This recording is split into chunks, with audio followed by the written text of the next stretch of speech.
É no início que se deve tomar uma máxima delicadeza, o cuidado de dar às coisas sua devida proporção. Disso toda irmã Bene Gesserit sabe. Portanto, para começar a estudar a vida de Muad'Dib, tome cuidado de primeiro situá-lo em sua época. Nascido no 57º ano do imperador Padishah Shaddam IV, e tome o cuidado mais especial de colocar Muad'Dib em seu devido lugar, o planeta Arrakis. Não se deixe enganar pelo fato de que ele nasceu em Caladan e ali viveu seus primeiros 15 anos. Arrakis, o planeta conhecido como Duna, será sempre o lugar dele.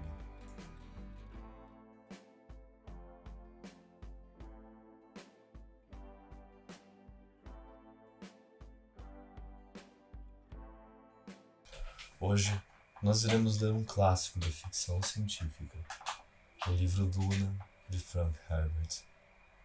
Um livro que inspirou muito a área da ficção. Na semana anterior à partida a Arrakis, quando a agitação dos últimos preparativos chegaram a um furor quase insuportável, uma velha veio visitar a mãe do menino Paul. Era uma noite quente no castelo Caladan, e as pedras antigas que serviam de lar à família Atreides havia 26 gerações exalavam aquela sensação de suor resfriado que costumavam adquirir pouco antes do tempo virar. Fizeram a velha entrar pela porta lateral, que ficava no fim da passagem abordada pelo quarto de Paul, e deram-lhe a oportunidade de espiar o jovem, deitado em sua cama. À meia luz de uma luminária suspensa que pairava perto do chão, o menino, acordado, viu uma volumosa forma feminina parada à porta, um passo à frente de sua mãe. A velha era a sombra de uma bruxa. Os cabelos eram um emaranhado de teias de aranha a cobrir-lhe as feições obscuras, e os olhos cintilavam feitos joias. Ele não é pequeno para a idade, Jéssica? Perguntou a velha. Sua voz chiava e arranhava com um balicê desafinado. A mãe de Paul respondeu com seu suave contralto. É um fato conhecido que os Atreides começam a crescer tarde, Vossa Reverência. Foi o que eu vi, chiou a velha. Mas ele já tem 15 anos. Sim, Vossa Reverência. Está acordado e nos ouve, diz a velha. O tratantezinho dissimulado. Ela riu disfarçadamente. Mas a realeza precisa ser dissimulada. E se ele for realmente o Kwisatz Haderach, bem... Nas sombras de sua cama, Paul tinha os olhos semicerrados. 2 globos ovalados, pássaros brilhantes. Os olhos da velha pareceram crescer e refugir ao fitar os dele. Durma bem, seu tratantezinho dissimulado, disse a velha. Amanhã você precisará de todas as suas faculdades para enfrentar o meu Gon-Jabbar. E ela se foi, empurrando a mãe dele para fora do quarto e fechando a porta com uma batida firme.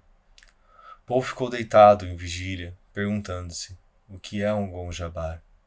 Em meio a toda a confusão daquele período de mudança, a velha foi a coisa mais estranha que ele já tinha visto. Vossa Reverência. E a maneira como a mulher se dirigira à mãe dele, Jéssica, como se ela fosse uma criada comum, e não o que era de fato, uma Bene Gesserit, a concubina de um duque e a mãe do herdeiro local. Será o Gon-Jabbar uma coisa de Arrakis que eu tenha de conhecer antes de ir para lá? Ele se perguntou. Com a boca, ele deu forma às estranhas palavras da mulher. Gon-Jabbar. Kwisatz Haderach. Ele tivera de aprender tantas coisas. Arrakis era um lugar tão diferente de Caladan que as novas informações deixavam Paul tonto. Arrakis, Duna, planeta deserto. Tufir Hawat, o mestre dos assassinos de seu pai, explicara tudo. Seus inimigos mortais, os Harkonnen, ficaram em Arrakis 80 anos, dominando o planeta em regime semi-feudal. Contratados pela companhia Shuan para minerar as especiarias geriátricas, o melange. Agora, os Harkonnen estavam de partida, e seriam substituídos pela Casa dos Atreides, com poderes feudais plenos. Uma aparente vitória para o Duque Leto. Contudo, dissera Hawat, sob a aparência escondida, o mais mortal dos perigos, pois o Duque Leto era popular entre as casas maiores dos Landsraad. O homem popular incita a inveja dos poderosos, dissera Hawat. Arrakis, Duna, planeta deserto. Paul adormeceu e sonhou com uma caverna arraquina, onde se viu completamente cercado por pessoas em silêncio. À luz fraca dos luciglobos, havia ali algo de solene, era como uma catedral. E ele ouvia um som fraco, o pinga, pinga, pinga de água. Ainda imerso no sonho, Paul sabia que se lembraria dele ao acordar. Ele sempre se lembrava dos sonhos premonitórios. O sonho desvaneceu. Paul despertou e viu-se em uma sua cama quente, pensando. O mundo do castelo Caladan, sem brinquedos nem companheiros da mesma idade. Talvez não merecesse sua tristeza quando chegasse a hora de se despedir. O Dr. Yue, seu professor, dera a entender que o sistema de classe Fraudfleisch não era seguido à risca em Arrakis. O planeta abrigava um povo que vivia na orla do deserto, sem Caid nem Bashar que o governasse. Um povo a risco chamado Fremen, sem registro nos censos da Regatê Imperial. Arrakis, Duna, planeta deserto. Paul percebeu que estava tenso e decidiu praticar uma das lições anticorporais que sua mãe lhe ensinara. Acionou as respostas com 3 inspirações rápidas.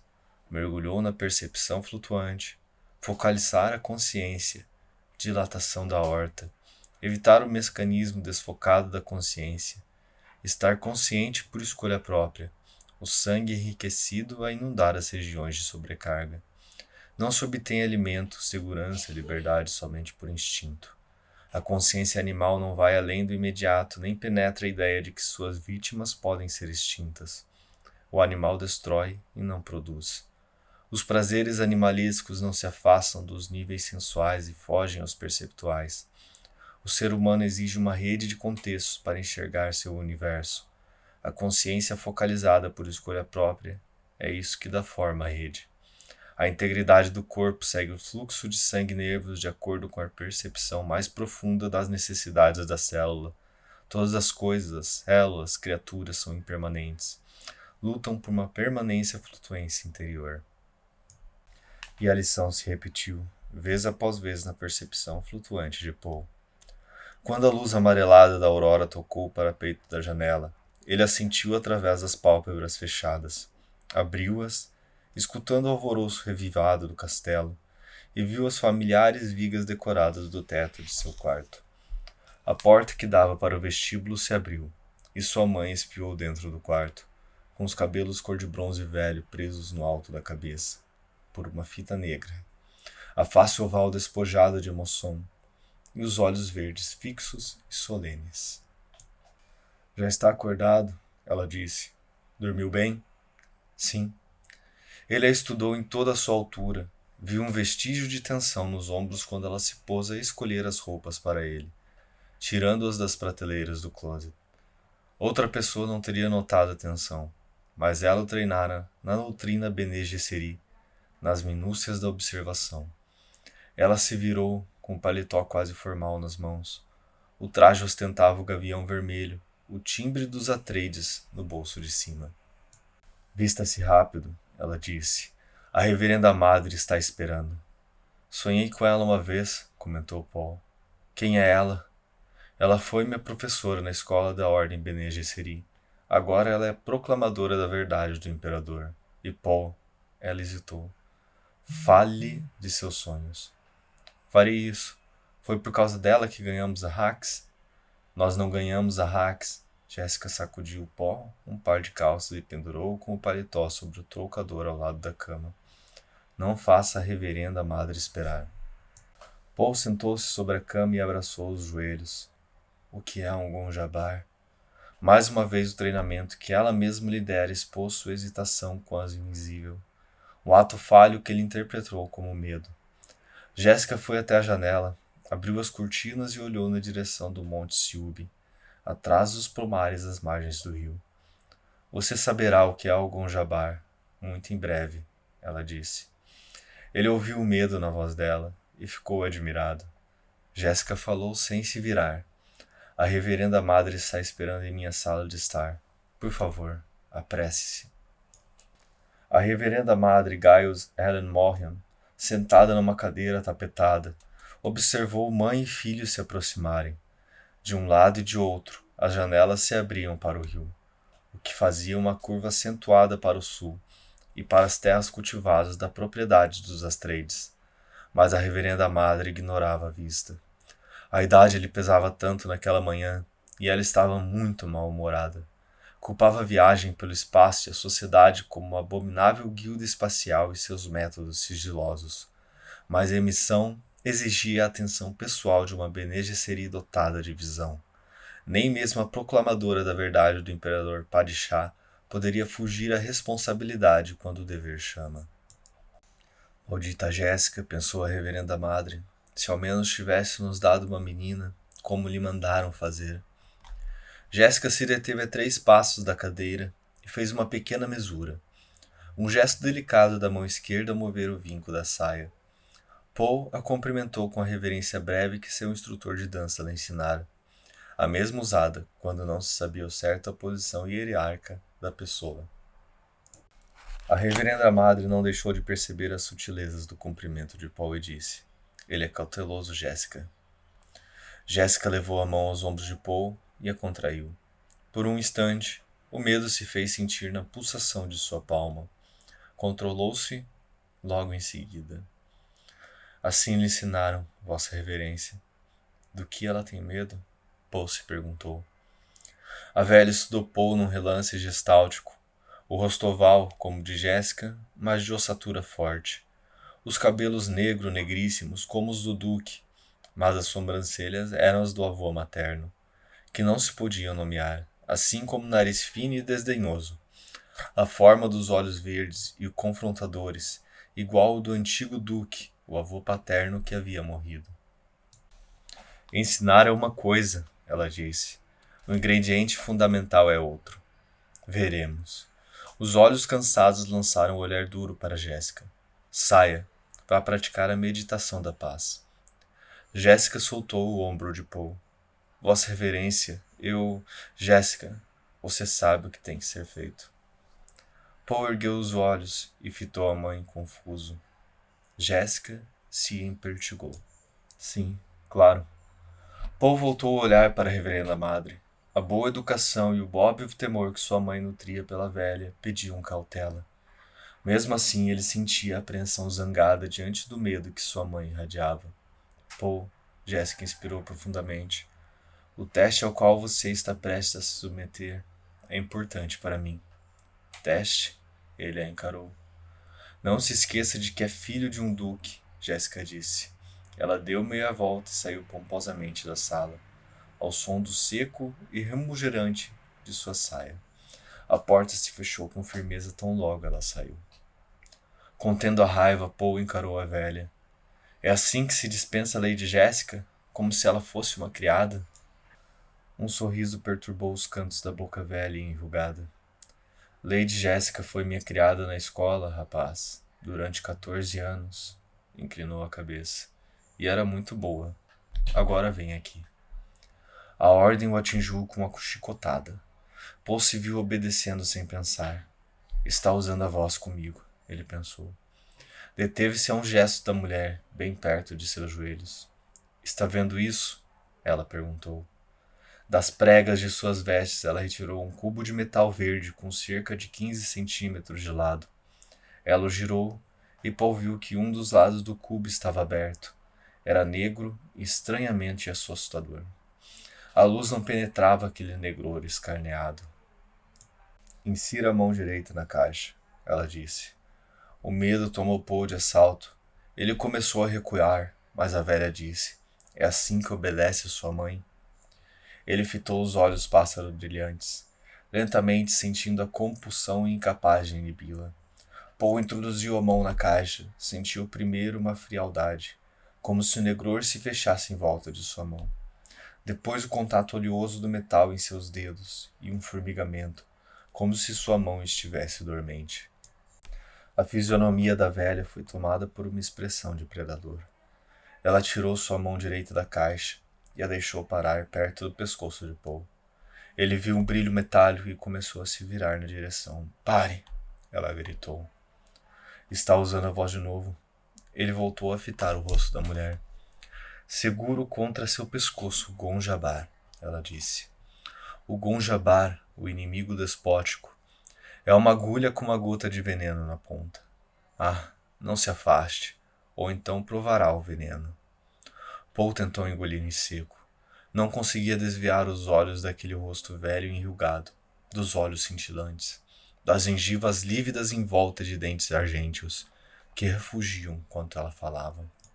O filho de um duque precisa conhecer os venenos, ela disse. Assim são os tempos em que vivemos, hein?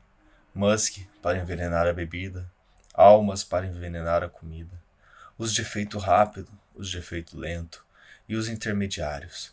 Apresento-lhe um novo, o Gonjabar. Só mata animais. O orgulho venceu o medo de Paul.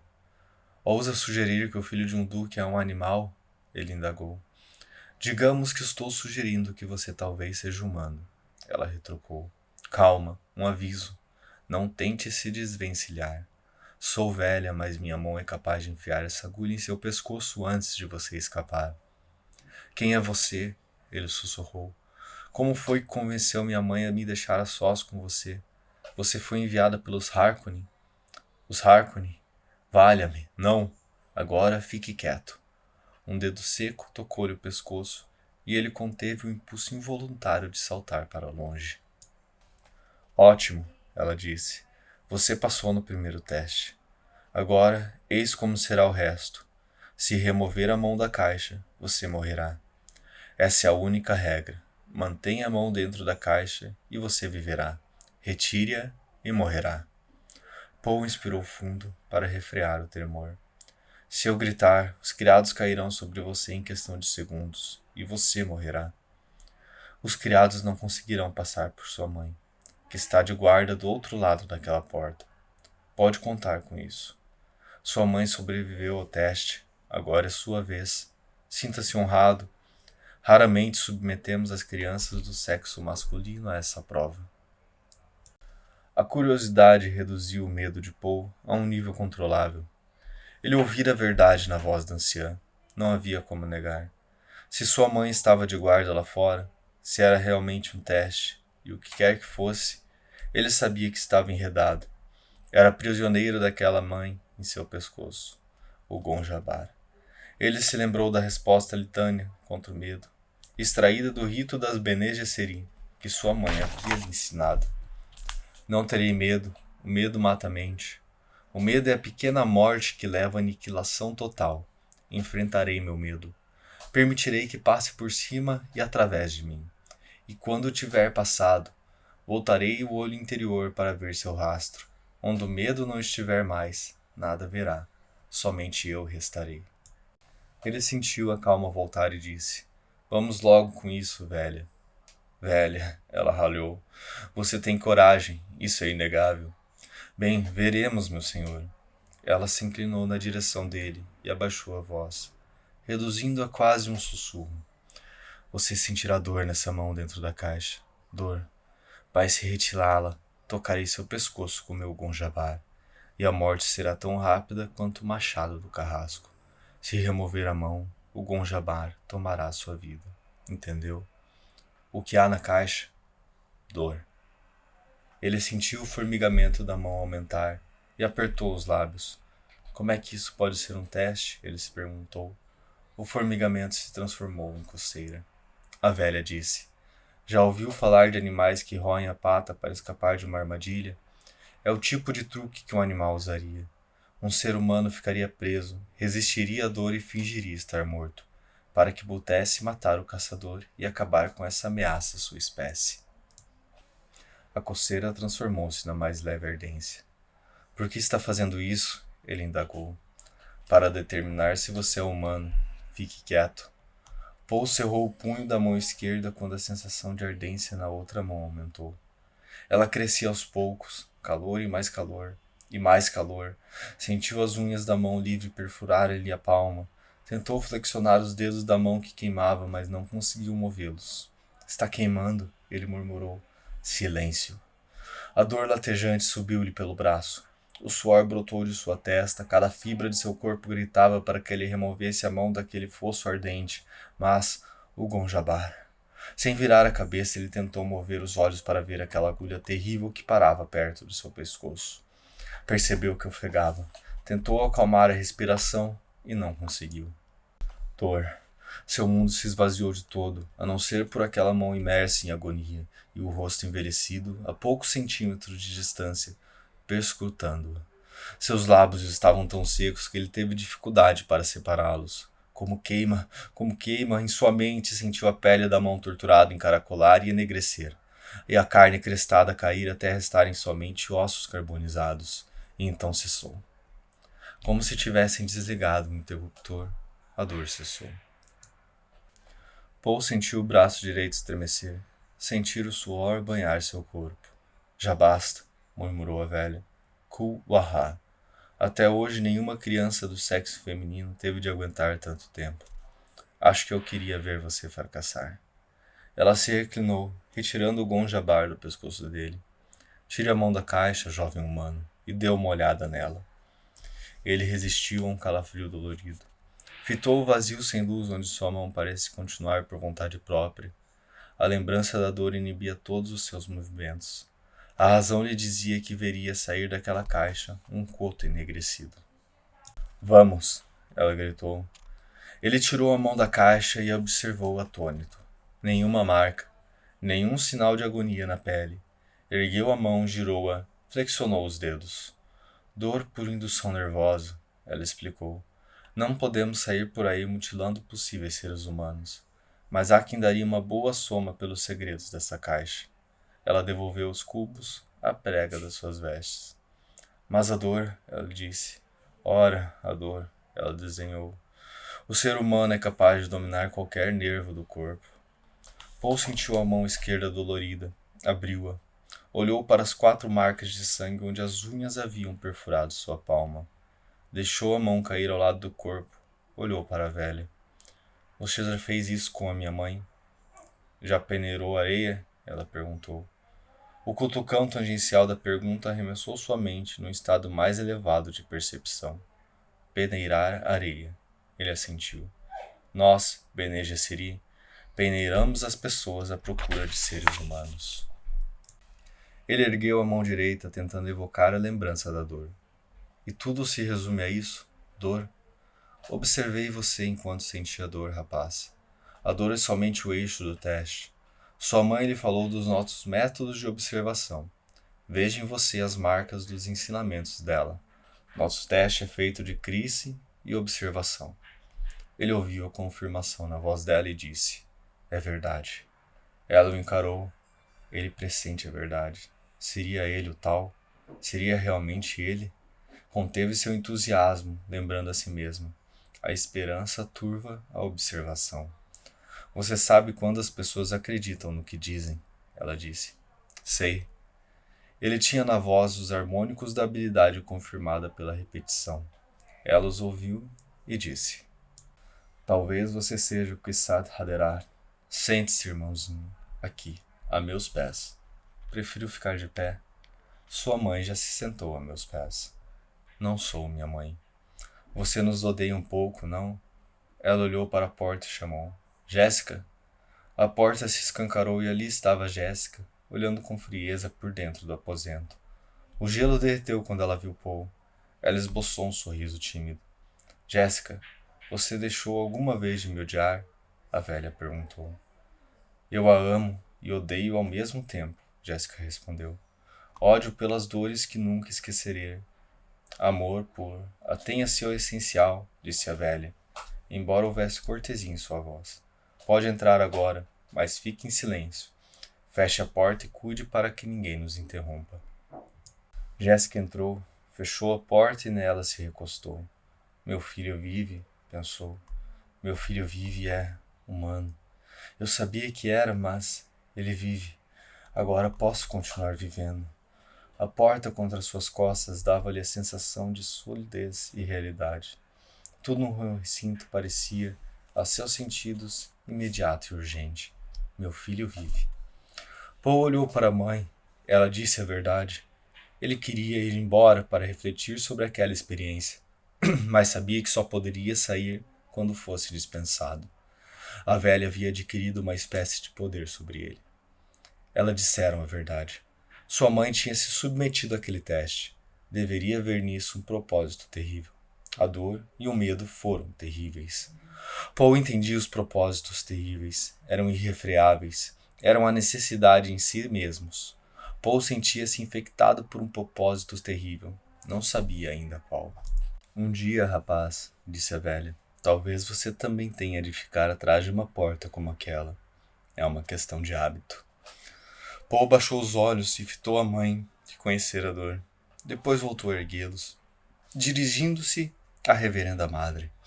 A voz dela era diferente de qualquer outra que ela já tivesse ouvido na vida. As palavras lhe saíam luminosas. Havia nelas uma agudeza. Sentiu que qualquer pergunta que lhe fizesse produziria uma resposta capaz de alçá-lo do seu mundo de carne e levá-lo a algo maior. Por que estão à procura de seres humanos? Ele perguntou. Para libertar vocês. Libertar? Um dia, os homens entregaram a própria razão às máquinas, esperando que isso os libertasse. Mas só se deixar escravizar por outros homens com máquinas. Não criarás uma máquina à semelhança da mente de um homem, citou Paul. É o que dizem o jihad luterano e a Bíblica Católica de Orange. Mas a Bíblica Católica de Orange deveria ter dito: não criarás uma máquina para imitar a mente humana. Já estudou Mentat a seu serviço? Eu estudei com Tufir Hawat. A grande rebelião removeu uma muleta, ela continuou. Obrigou a mente humana a se desenvolver. As escolas foram fundadas para treinar os talentos humanos. As escolas das Bene Gesserit? Ela sentiu. Temos dois grandes remanescentes dessas escolas antigas, as Bene Gesserit e a Guilda Espacial. A Guilda, ao que nos parece, ressalta a matemática quase pura. As Bene Gesserit exercem uma outra função. Política, ele disse. Kuhawa, exclamou a velha, lançando um olhar duro para Jéssica. Nunca contei isso a ele, vossa reverência, disse Jéssica. A reverenda madre voltou a sua atenção para Paul. Deduziu isso com pouquíssimas pistas, ela comentou. Sim, política. A escola original das Bene Gesserit era dirigida por pessoas que julgaram necessário dar continuidade aos interesses humanos. Viram que não poderia haver tal continuidade sem que se separasse a linhagem humana da linhagem animal, para fins reprodutivos. De repente, as palavras da velha perderam sua agudeza especial. Paul sentiu-se ofendido naquilo que sua mãe chamava de instinto de honestidade. Não que a reverenda madre estivesse mentindo. Ela obviamente acreditava no que dizia. Era algo mais profundo, algo ligado ao propósito terrível de Paul. Ele disse, mas minha mãe me contou que, nas escolas, muitas Bene Gesserit desconhecem seus ancestrais. As linhagens genéticas estão em nossos arquivos, ela explicou. Sua mãe sabe que descende de uma Bene Gesserit ou que sua estirpe era aceitável. Então por que ela não sabe quem são seus pais? Algumas sabem, muitas não. Poderíamos querer procriá-la com um parente próximo, por exemplo, para fixar uma característica genética dominante. Temos vários motivos. Mais uma vez, Paul sentiu ali um crime contra a honestidade e disse: vocês têm grandes responsabilidades. A reverenda madre o fitou, perguntando-se: será que ouviu uma crítica na voz dele? Nosso fardo é pesado, ela disse. Paul percebeu que ia se livrando cada vez mais da comoção do teste. Ele mediou a velha com o olhar e perguntou: você disse que talvez eu seja o Fissat Haderah. O que é isso? Um Gonjabar humano? Paul, interveio Jéssica. Não use esse tom. Deixe que eu cuido disso, Jéssica, cortou a velha. Olha, meu rapaz, você conhece a droga da proclamadora da verdade? Vocês a tomam para aprimorar o dom de detectar mentiras, ele respondeu. Minha mãe me contou. Você já viu o transe da verdade? Ele chacoalhou a cabeça. Não. A droga é perigosa, ela disse, mas nos concede a intuição. Agraciada com a dádiva da droga, a proclamadora da verdade enxerga muitos lugares de sua memória e memória de seu corpo. Estudamos inúmeras vias do passado, mas somente as vias femininas. A voz dela sumiu, um tom tristonho. Mas há um lugar que nenhuma proclamadora da verdade enxerga. Ele nos repele e aterroriza. Dizem que um dia virá um homem que encontrará no dom da droga o seu olhar interior. Ele verá o que não podemos ver, o passado feminino e o masculino. Seu Kwisatz Haderach? Sim, aquele que é capaz de estar em muitos lugares ao mesmo tempo. O Kwisatz Haderach. Muitos homens provaram a droga, muitos mesmo, mas nenhum teve êxito. Eles tentaram e fracassaram. Todos eles? Ah, não. Ela meneou a cabeça. Eles tentaram e morreram.